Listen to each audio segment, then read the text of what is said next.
Meus lindos, vamos nós para o desfecho das bem-aventuranças?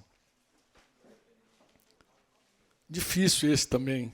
Jesus fala que tudo isso é feliz, feliz, feliz, feliz. Felizes são os perseguidos. Mas é claro que aqui Jesus já vai dizer que não é uma perseguição qualquer. Não é perseguido porque você mexeu com a mulher do outro, o cara está atrás de você, não. Não é essa perseguição, não.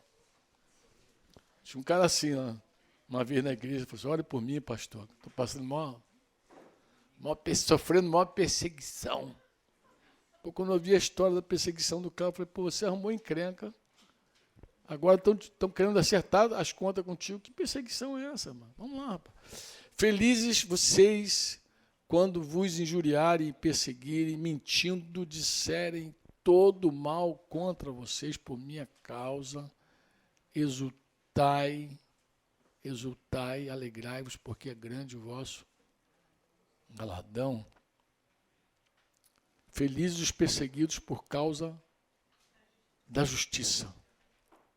Da justiça, não é qualquer coisa. Você pode dizer amém ou não? Mas aqui é interessante, irmãos. Por quê? Porque Jesus vem batendo na felicidade, nas bem-aventuranças.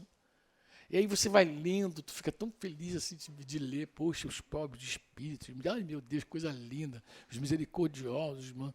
Aí quando você vê lá os pacificadores, imagina, aí tu fica assim, parece uma loucura. Como assim? Os pacificadores, porque ele termina com os pacificadores, ele está falando dos pacificadores e já entra nos perseguidos.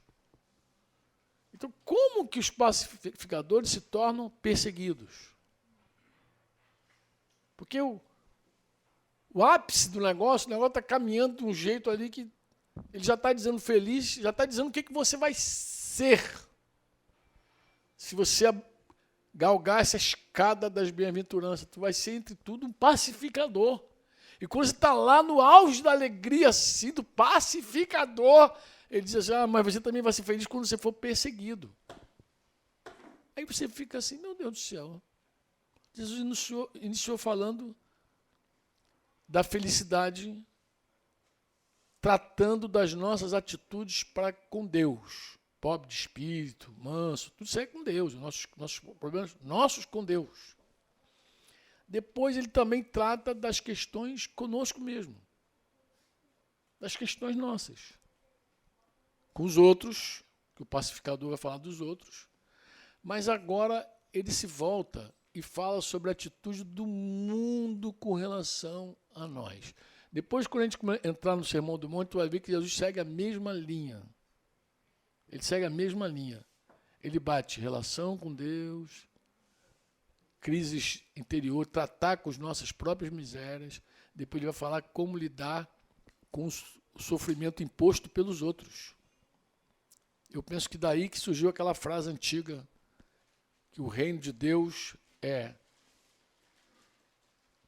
deixar o mal, fazer o bem, suportar o mal. Deixar a injustiça, praticar a justiça e suportar a injustiça. Parece que o quadro se fecha aqui, porque agora ele vai falar exatamente disso. Você é feliz quando você suporta, recebe essa injustiça por minha causa. A relação. Mas aí brota o que na gente? Brota uma coisa assim muito interessante. Aqui é muito interessante porque Jesus, como eu falei, inicia falando dessa felicidade, tratando das nossas atitudes, mas atitude do mundo com relação a nós pacificadores. Mas eu fiquei imaginando assim, como é que alguns ouvintes do Sermão do Monte, gente que está lá ouvindo Jesus, podia pensar, por exemplo, não sei se você já pensou, como é que um povo que foi descrito por Jesus, um povo que foi descrito como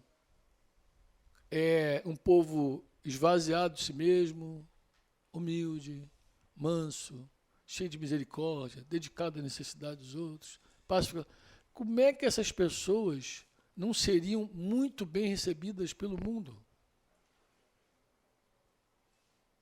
Como é que gente dessa estirpe, dessa classe, com essa essência, não seria bem-vindo no mundo? Como assim, pô? Como ser perseguido? Jesus diz, ele fala que essa gente, esse cidadão do reino, vai provocar uma animosidade amarga, um ódio profundo por parte do mundo. Eu não sei se vocês têm essas... Porque, olha só, quando você lê isso de forma isolada, você não capta bem. Mas quando você vê aqui no sermão, quando tu vê no meio das bem-aventuranças, o quadro está todo feito. Jesus desenha o cidadão do reino e, no final, ele diz que você vai sofrer. Vai sofrer injustamente. Claro, pode não sofrer, mas pode sofrer também, pô.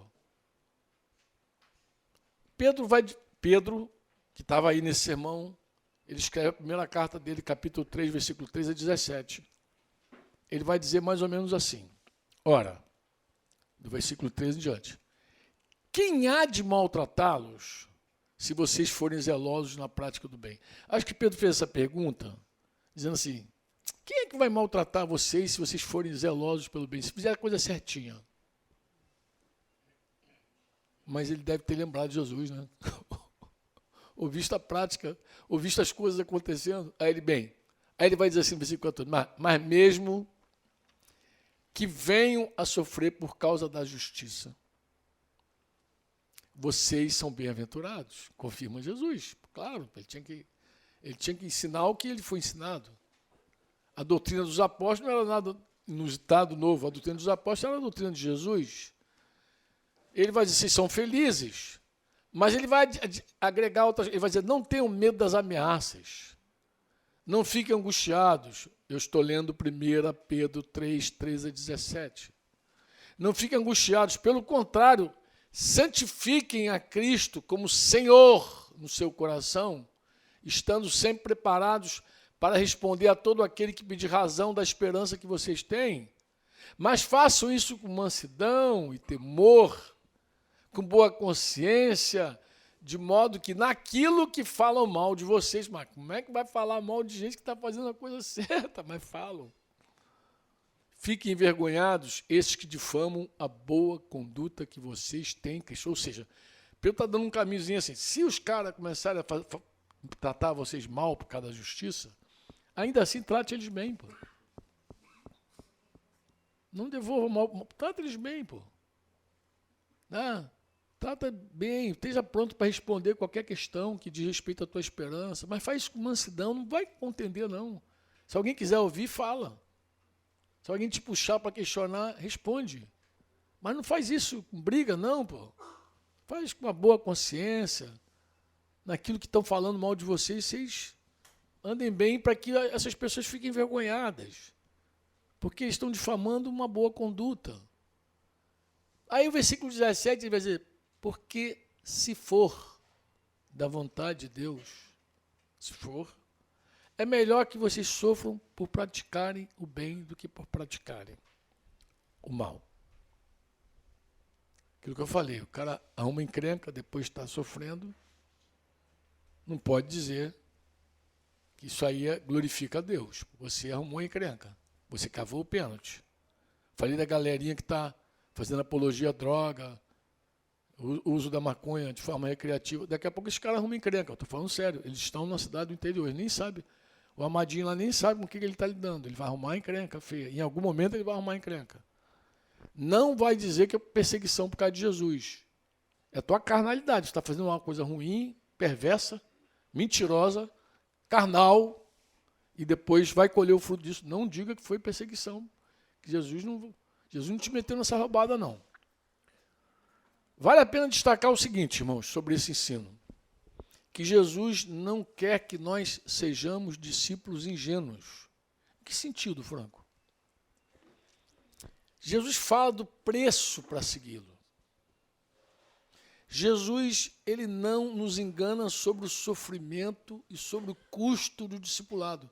Jesus não engana você, Jesus não deseja que choques inesperados debilitem a nossa fé. Jesus não espera isso, Jesus ele quer prevenir cada um de nós. Ele nos advertiu desde o princípio que nós teríamos choques. choques que nós não provocamos, choques que nós não buscamos, choques frontais que a gente não cavou, não fez nada para aquilo. Mas ele falou, vai ter. Vai ter. Jesus não quer discípulo bobinho, ingênuo, gente que acha que vai ser lindo e maravilhoso. Ele está dizendo, não. Pô. Mas você pergunta, mas qual foi o nosso crime? Qual é o nosso crime? O que nós fizemos de errado para nós sermos perseguidos? Ou o que faremos de errados para sermos perseguidos? A resposta é simples. Simples. Nós escolhemos ser justos no mundo injusto. É isso.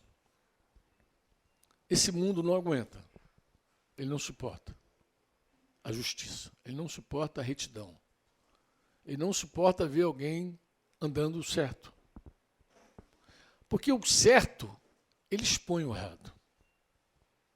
O certo, andar certo é luz. João vai dizer assim, e a luz veio ao mundo, falando de Jesus. Mas os homens, não, eles rejeitaram a luz. Eles não quiseram a luz. Eles aborreceram a luz. Eles escolheram as trevas. Aí vocês, mas como? Se a luz veio, os caras querem as trevas. Jesus explica. Quer dizer, João explica ali, inspirado. Porque as suas obras eram más. A luz veio, porque a luz expõe o que está errado. Tempo de milico lá, quando o reino de Deus chegou na nossa vida, a gente queria acertar a vida, botar tudo em dia. Fonseca está ali balançando a cabeça, lembrando com certeza dos nossos acertos. Mas quando acerta a vida, aí o cara que está fazendo errado, ué, Santarrão, qual é a tua, Santarrão? Qual é? Tu é certinho. Agora tu é certinho. Agora tu... Porque a tua maneira correta de andar expõe ele. A maneira equivocada dele.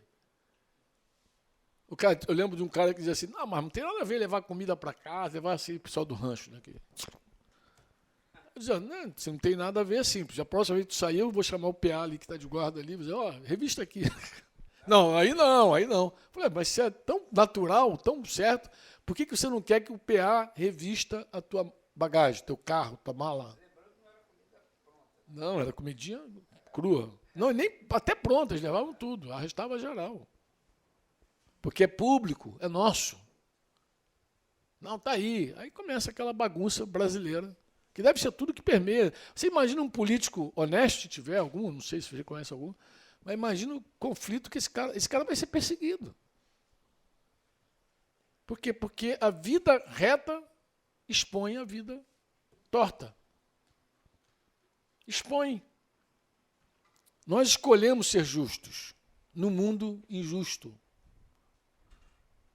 Mas Papai do Céu é maravilhoso, Franco. Eu não quero desanimar você. Nem Jesus queria te desanimar. Ele só queria que você tivesse luz para entender que você ia sofrer. Pô. Não fica achando que por ser bonzinho vai dar tudo certo. Para de besteira. Você vai fazer tudo certinho e vão te ferrar. É isso que ele está dizendo. Vão te perseguir, vão mentir contra você, vão levantar falso, vão caçar você.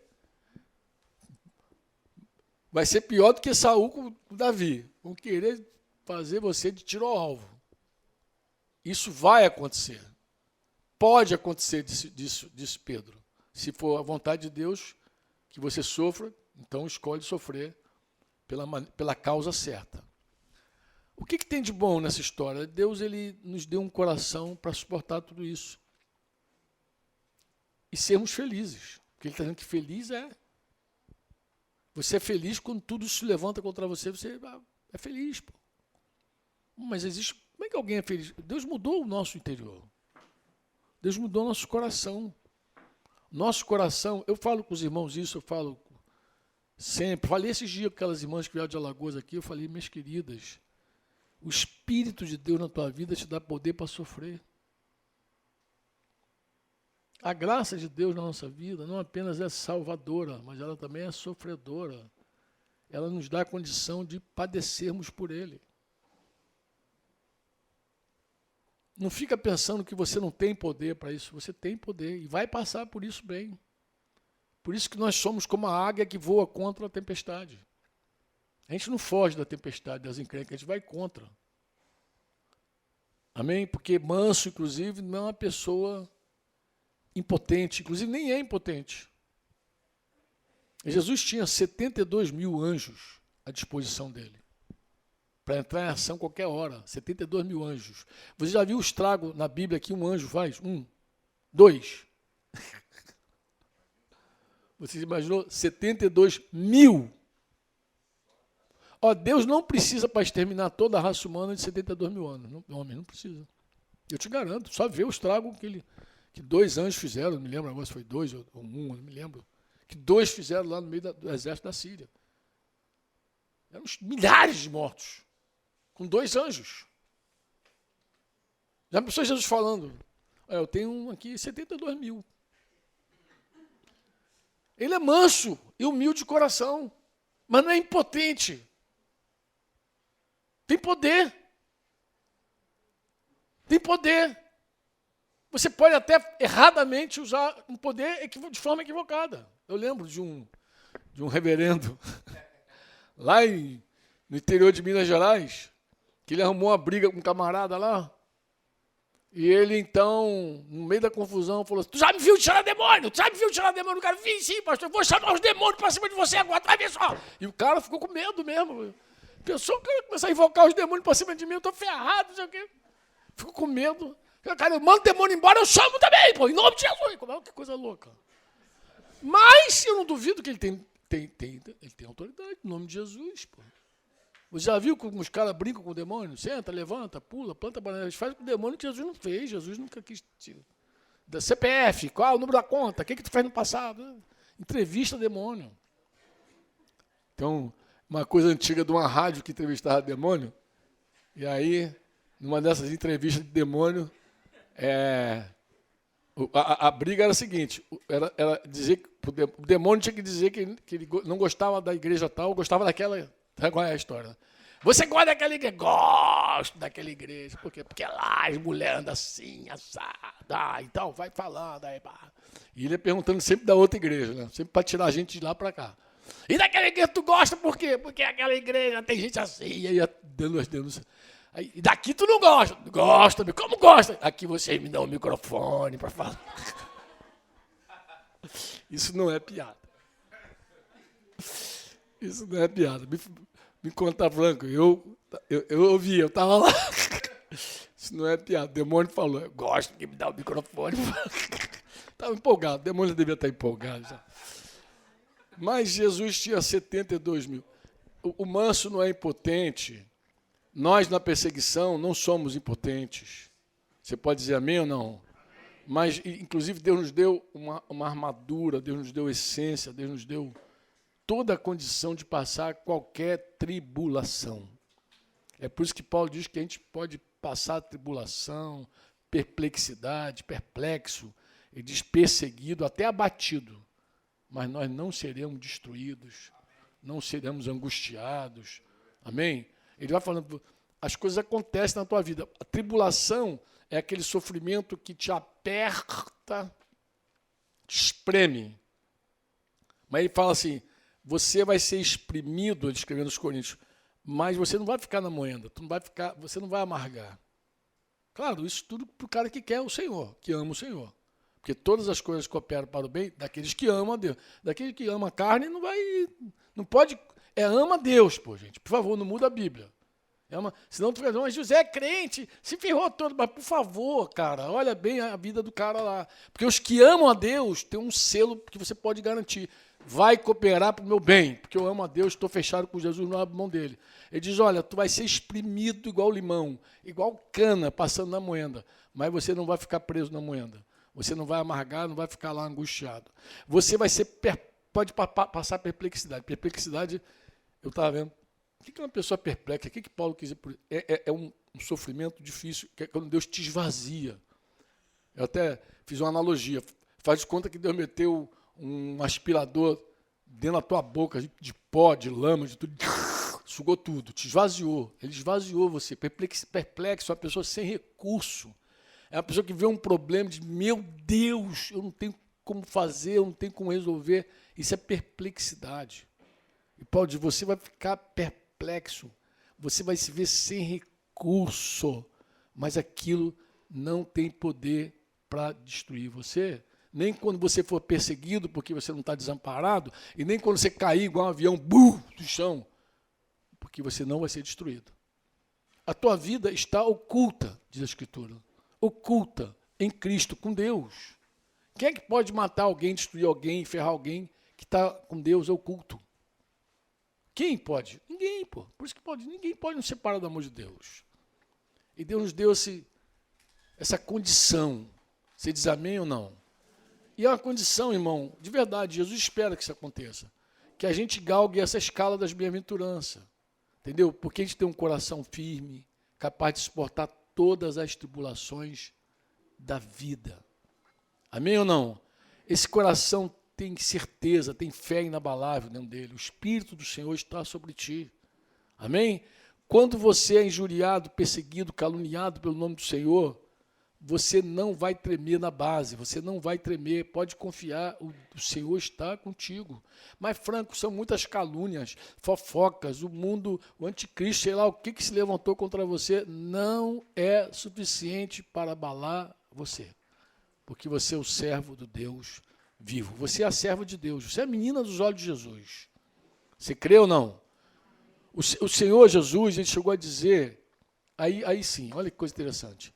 Jesus vai dizer que a gente deve exultar e até nos alegrarmos quando as circunstâncias como essas surgirem. Mas por que a gente vai ficar alegre? Porque o galardão prometido é teu, pô. Você tem recompensa nisso. Amém? Você lembra lá da primeira surra, lá de Atos 5, lá? Lembra disso, não? Atos 5, 40, 41, lá, chamaram os apóstolos, deram uma surra nos caras e mandaram eles, ó, pica a mula, não fala mais no nome de Jesus, não ensina mais no nome de Jesus, soltaram eles. O que eles fizeram? Eles se retiraram do sinédrio, diz, regozijando-se, cheio de alegria, exultando por terem sido considerados dignos de sofrer afrontas por esse nome, pelo nome de Jesus. Então, o que Jesus ensinou, a gente já vê lá em Atos 5 acontecendo, na prática. Os caras levam a sapecada, são proibidos de falar o nome de Deus. Claro que eles não obedeceram aquela proibição, aquele decreto, mas eles voltaram numa alegria para casa, felizes por estar sofrendo pelo nome do Senhor. Eles sabiam que não era por causa deles. Eles tinham plena convicção que estavam apanhando por causa de Jesus, pô. Amém ou não amém? Agora, deixa eu colocar aqui um cuidado rapidinho. Qual é o meu cuidado? Meu cuidado é o seguinte: se nós não somos firmes entre os irmãos, como é que a gente pode suportar perseguições na adversidade? Se eu não sou capaz de suportar o mal que meu irmão faz contra mim, que eu sei que é meu irmão, como é que eu pretendo suportar quando o ímpio colocar a mão na minha vida? Quando o perseguidor chegar? É um cuidado que eu tenho. Eu falo isso com alguns irmãos. Alguém te machucou. Alguém te feriu, de verdade. Não é que você supõe, não é que você acha, não. Um fato real. Alguém te deu uma rasteira. Alguém te maltratou. Alguém te maltratou. E você sabe que a pessoa é um irmão. De repente foi teu marido, tua esposa, teu filho, tua filha. Que filho também dá rasteira na gente, né? Dá ou não dá? Dá ou não dá, força? Filho dá rasteira ou não dá? Os caras que têm filho aí sabem como é que é. Filho, para dar rasteira, cai assim, tu fica, meu Deus, como dói. Rasteira de filho dói. Dói muito. Mas se nós não somos capazes de suportar o mal que pessoas que a gente sabe que nasceram de novo praticam contra nós, eu vou fazer a pergunta que eu faço para geral, para mim mesmo. Começar por minha cor, será que eu sou capaz de suportar o mal de um cara incrédulo. Esse dia eu vi um vídeo com o Denise, nem sei por que a gente viu aquilo. Estava em algum lugar, a gente viu. O cara entrou no carro, puxou um rapaz na frente do prédio onde ele morava. O cara achou que era um bandido. O morador do prédio achou que era bandido. Agarrou o rapaz, puxou ele, começou a bater. O cara dentro do carro dele, em frente ao prédio que ele morava. Começou a viu a cozinha dele assim, gente? Aí o cara começou a sapecar ele e uma mulher. E a mulher batia também, meu irmão Denise. Cara, você viu uma cena daquela? Dá uma angústia. Não, tua carne treme.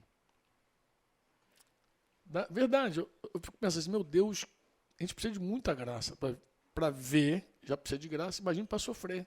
E sabe o que é interessante? O rapaz não revidou em nenhum minuto. Pensa num cara que estava quieto dentro de um carro, foi tirado à força de dentro do carro, começou a apanhar dele, não revidou, deu um soco, um tapa. Nem correu. O cara trabalha num banco, foram entrevistar lá o chefe dele, as pessoas que lidavam com ele, disse que isso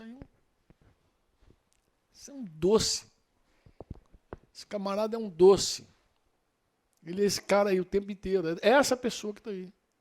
Gente, que dificuldade de ver aquilo. Ver. Agora imagina sofrer. Imagina sofrer. Qual era a culpa desse cara? Ser negro, ele era queimadinho, assim, igual a Edi. Tá dentro de um carro, de porta aberta, na frente de um prédio onde moravam uns caras super orgulhosos, racistas, sei lá o que mais da vida. Desce um homem, uma dama. Imagina a cena de um homem e uma mulher batendo num rapaz sem reagir. E tem uma hora que o cara coloca o joelho no pescoço, quase mata ele. Cara, é chocante você, cara. Chocante. Mas o que eu penso? Se nós não somos capazes de sofrer de irmãos que podem se arrepender, confessar, pedir perdão. Irmãos, pai, mãe.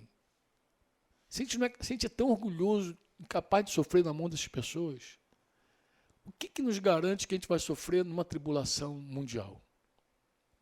A hora que pegava a gente, tirar nossos bens, nossa família, por causa de Jesus. A hora que falava, você está proibido de falar nesse nome. Você não fala mais nesse nome de Jesus. Está proibido de ensinar nesse nome. Proibido. E os apóstolos aqui, eles saíram festejando, celebrando. Entendeu? Celebrando. Se você está cansado com os homens, ainda mais quando tiver que correr com os cavalos. Respondendo os argumentos dele.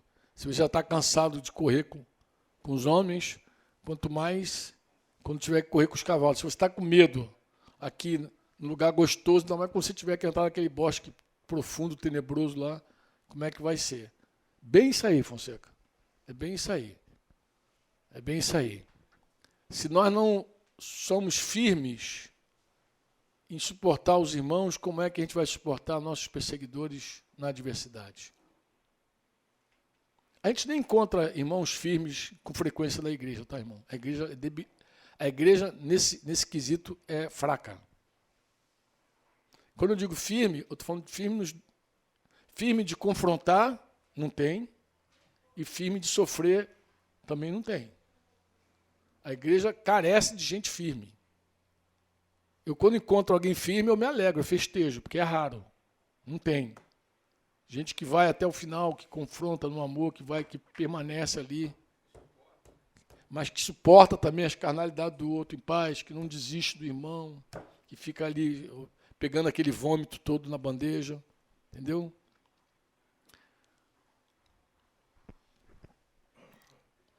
Essas pessoas que perguntam e confrontam pecados com a verdade. Confronta com a verdade, não é com achismo, não. Não é que eu acho, não é que eu sinto, não é confrontar, não, porque isso a carne também faz. A carne confronta os outros com as suas preferências. Eu acho, não que eu senti. Sentiu o quê, pô? Sentiu, né? Não, senti que o irmão não olhou para mim direito. Pô, o cara é vesgo.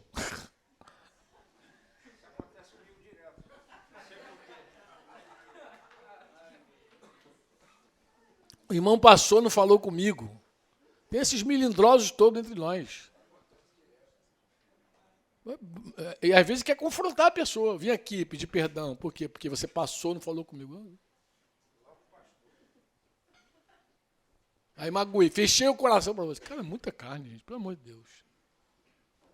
Não tem gente firme para andar na verdade. Olha, você pecou, eu estou aqui porque você pecou, eu vi você andar assim, assim.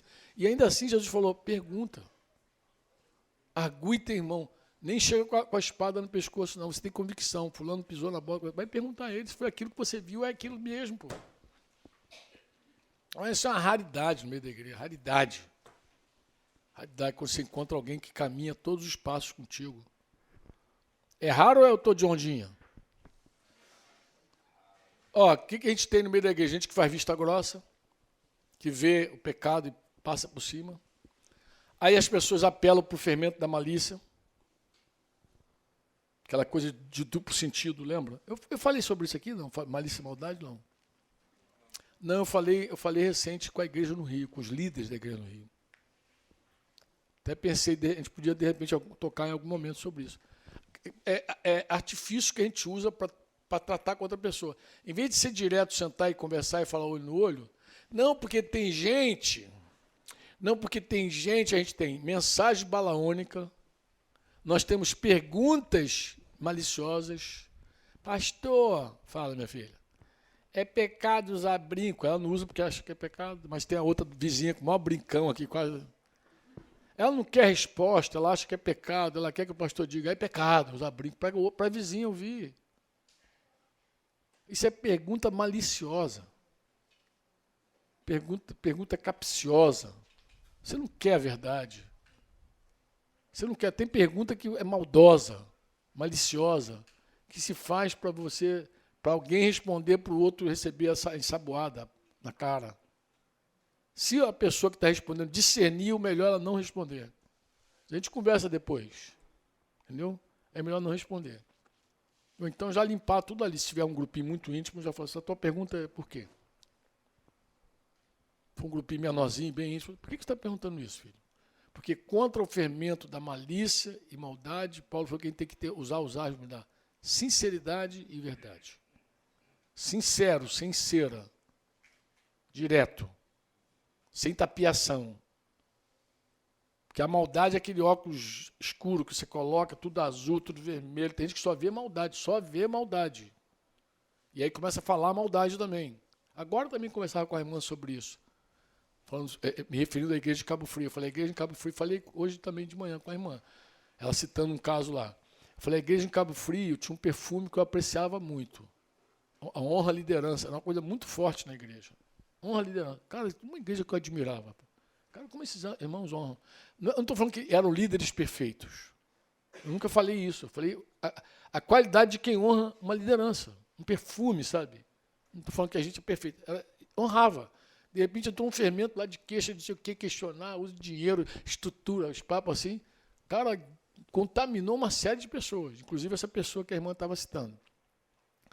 E eu estava dizendo, pô, mas esse fermento entrou. Como é que você lida com um fermento de maldade? Com os asmos da sinceridade. Você tem que ser sincero. Isso tem que ser dentro da nossa própria casa. Já começa em casa. É uma prática nossa. Pode perguntar a gente. Ó, se ela achar que eu estou sendo maldoso, ela tem mais do que o direito, o dever de dizer, Franco, eu não concordo. E eu com ela. Pode perguntar a ela. Se eu não falo, não, eu não vejo assim não. Se eu achar que... É a tua visão dessa situação. É a visão tua dessa pessoa. Eu não vejo igual você. Porque se a gente não for sincero, o mal cresce. Entendeu? O mal você mata sim. Porque por que alguém fala algo mal e a gente tem que concordar mesmo não enxergando igual a pessoa? Isso é uma fraqueza. Isso é uma pessoa fraca, débil. Você concorda e deixa o mal proliferar. Como é que você vence mal? Você vence assim com o bem, falando sincero. Pô. Não, amado, eu não concordo contigo, não. Se eu falo com a minha esposa, eu falo com qualquer um. Pode ser pastor lá, não sei de onde, papa, apóstolo. O cara fala, eu digo, não penso igual você. Inclusive, eu conheço essa pessoa não é assim. Posso estar enganado. Vou até checar esse assunto, mas não é assim que eu vejo. Porque o mal prolifera assim. Vai espalhando, cheio de maldade, cheio de articulação. Né? Eu contei para os irmãos, usei o texto lá, Eu comecei propositalmente com Marcos, depois fui para Mateus, depois fui para João. Fui contando a história, uma história que se repete, que acontece em Betânia. Provavelmente Maria quebrou o vaso de alabastro, derramou o perfume, o nardo puro sobre Jesus. E a primeira depoimento de Marcos diz assim, que as pessoas estavam ali e falaram assim, que desperdício de nardo. Nardo podia ser vendido, dado para os pobres. Começa assim. Aí Mateus já vai dizer assim, que os discípulos disseram, que desperdício. Pois esse nardo podia ser vendido por 300, diz até o valor. Dado para os pobres. Aí você vai em João, diz assim, e Judas Iscariote, nem disse desperdício, Judas nem se torna. Judas falou assim, poxa, por que esse nardo não foi vendido para dar para os pobres? Ai, meu Deus, coitadinho dos pobres. Mas aí a Bíblia diz que ele era ladrão e que ele pegava dinheiro. Ele não estava preocupado com ninguém, com pobreza nenhuma. Mas aquela falinha não tratada de Judas virou fala dos discípulos e quando chega em Marcos virou fala da galera toda. Todo mundo achando que estava desperdiçando, que Jesus não estava fazendo nada. Mas o que impede a proliferação do fermento é gente firme. A igreja de gente fraca, o fermento estoura. Fofoca estoura, maledicência estoura, malícia. O que é malícia? A malícia tem duplo sentido.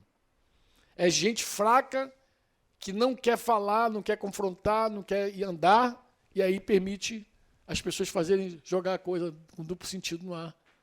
Aconteceu um problema lá no meio da... Aí, Joelson. Pô, Joelson, o presbitério não está vendo não, isso não? Sorrisinho. Quando você faz essa pergunta, o presbitério não está vendo, só tem duas respostas.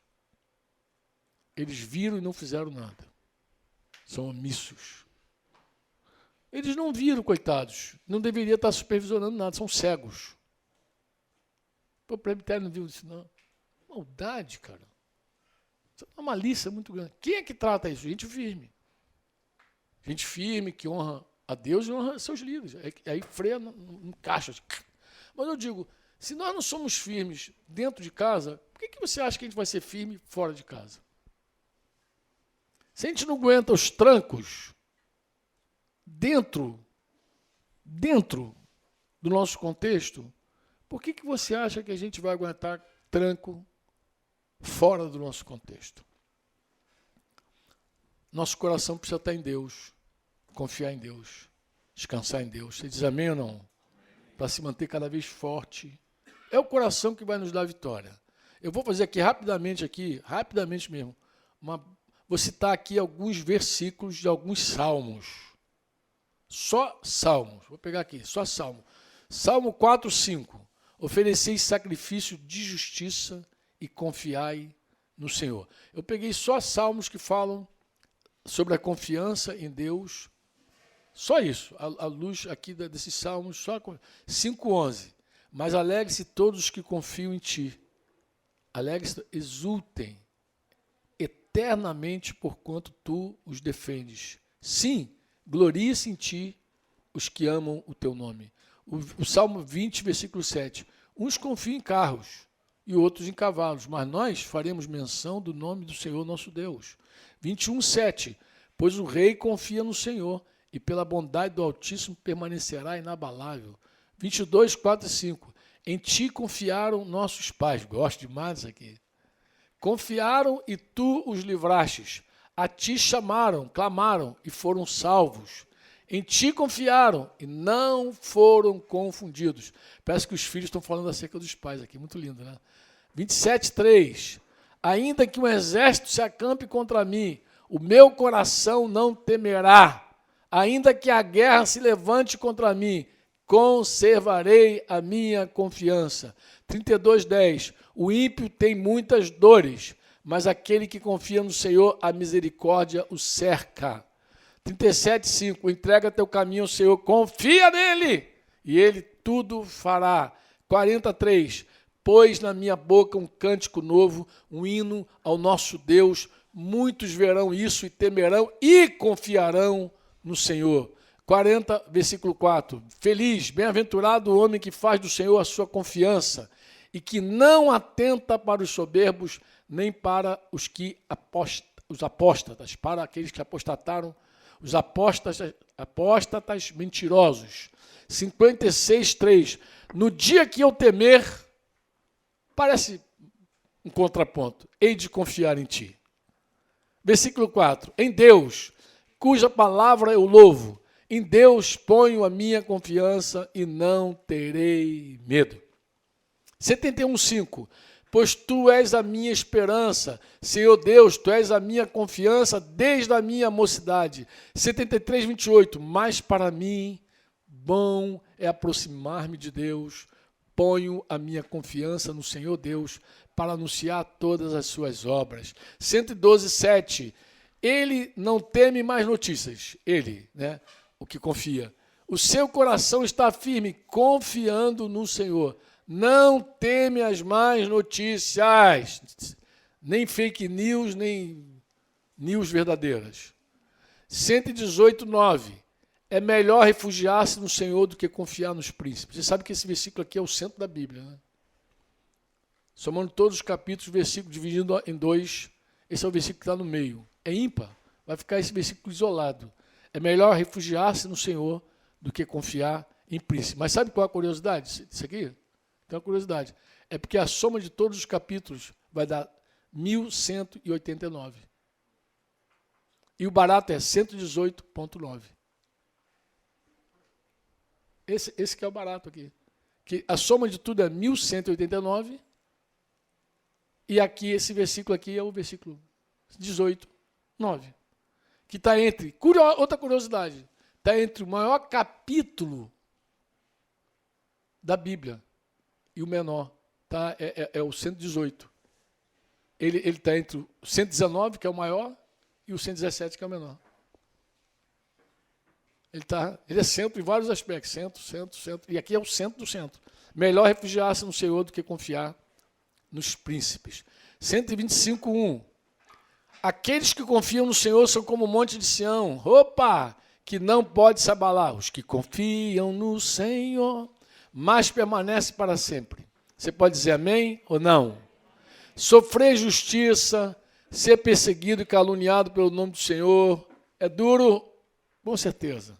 Não é fácil para ninguém ser tratado cruelmente, injustamente. Passar pelas tribulações do dia a dia já é difícil. Vocês concordam comigo ou não? Custa ou não custa? Quanto mais você entrar numa zona de injúrias, de perseguições e de calúnias. Se o dia a dia já é ruim, imagina você entrar aí numa zona dessa, negra, no vale da sombra da morte. Amados, isso com toda certeza requer um coração firme, que confia sem reservas no Deus Todo-Poderoso. Você pode dizer amém ou não? Eu estou muito convicto que esse coração, ele é provado primeiro em casa.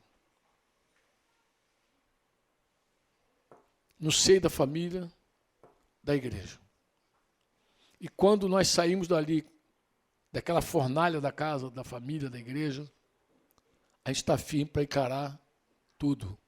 Quando não somente somos firmes ali nos meios dos relacionamentos assim, mais íntimos, dificilmente nós seremos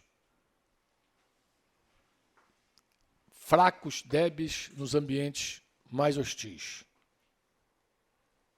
Paulo, eu citei aqui Colossenses 3:3, não sei se vocês lembram, ele vai dizer, por que morreste? Diga, por que morreste? Nós morremos porque é um fato, mas nós morremos primeiro em casa. É um fato, mas não tem nada mais mortal do que viver a vida de família e igreja. Ali a cruz vai ter que operar de verdade. Porque morrestes e a vossa vida está oculta juntamente com Cristo em Deus, Colossenses 3:3. Eu sei que para a maioria de nós, irmãos, termino aqui, é muito difícil compreender como é que a gente pode passar por tribulações na vida e ainda se manter firme na fé. Você lembra de Ananias, quando ele foi enviado para batizar Paulo? Você lembra? Atos 9, né? 16, ele ouviu, Ananias, ele foi enviado para batizar Paulo, ele ouviu do próprio Senhor o seguinte: o Senhor faz uma declaração sobre Paulo, que era novinho convertido, tinha acabado de nascer. Então imagina Jesus pegar, a gente vai batizar uma menina no sábado ou domingo, Jesus, o Espírito Santo se mover e falar algo assim conosco, assim, sobre a menina que acabou de nascer. Eu lhe mostrarei quanto lhe importa sofrer pelo meu nome. Isso o Senhor falou acerca de Paulo. Novinho, acabou de nascer, cara. O cara ia lá batizar ele. Só eu vou mostrar a ele quanto importa sofrer pelo meu nome. Isso, e essa narrativa foi registrada por quem? Por Lucas. Então é muito provável que quem falou por Lucas? Ele ouviu do próprio Ananias, ou ele ouviu de Paulo.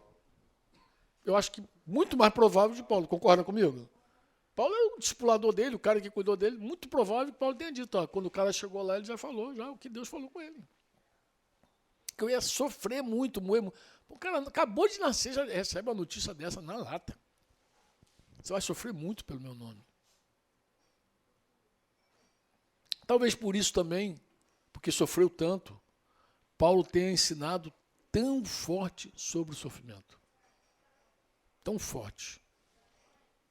A gente precisa aplicar, irmãos, nossos corações a esses ensinos. Você pode dizer amém ou não? Porque quando a gente compreende ensinos como os de Paulo ali sobre o sofrimento, a gente pode cooperar, inclusive, com a nossa própria vida, e a gente pode também ajudar na fé pessoas que estão passando por momentos mais difíceis, quando a gente passa essas guerras todas. Amém ou não?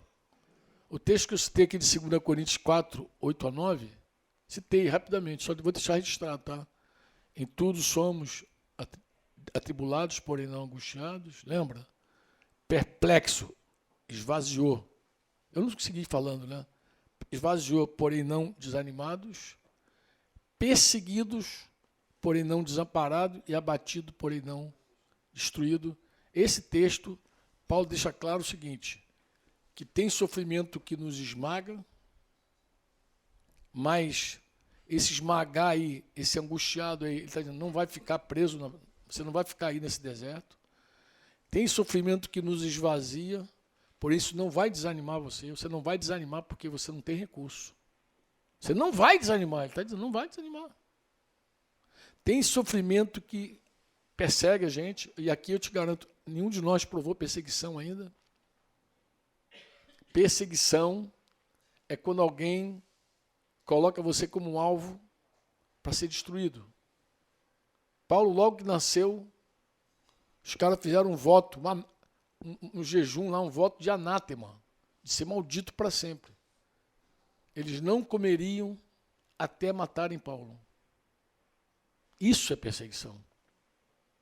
O cara falou, a gente não come. Se a gente comer, a gente vai ser maldito. Anátema.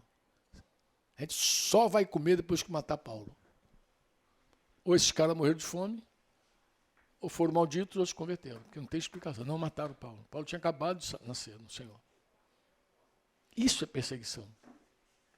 Isso, o cara já nasce tendo que fugir no cesto. E ele diz que é perseguido, porém não é desamparado. Deus não desampara você. É abatido. Mas não é destruído. Eu já li esse texto várias vezes, de verdade. Já tentei entender de várias formas. Esse texto é um texto que me confronta sempre. E termino dizendo aqui, Salmo 84, 4, 5. Eu podia falar mais com vocês sobre esse assunto não esgota.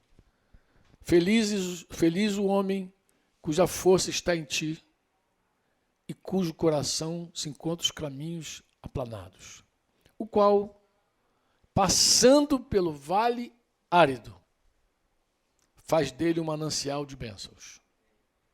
Ou melhor, faz dele um manancial, ponto e vírgula, de bênçãos, o cobre a primeira chuva. Claro, se você passa por um deserto, e no deserto você já é um manancial, quando vier a primeira chuva, vai transbordar mais do que a chuva lá de Minas.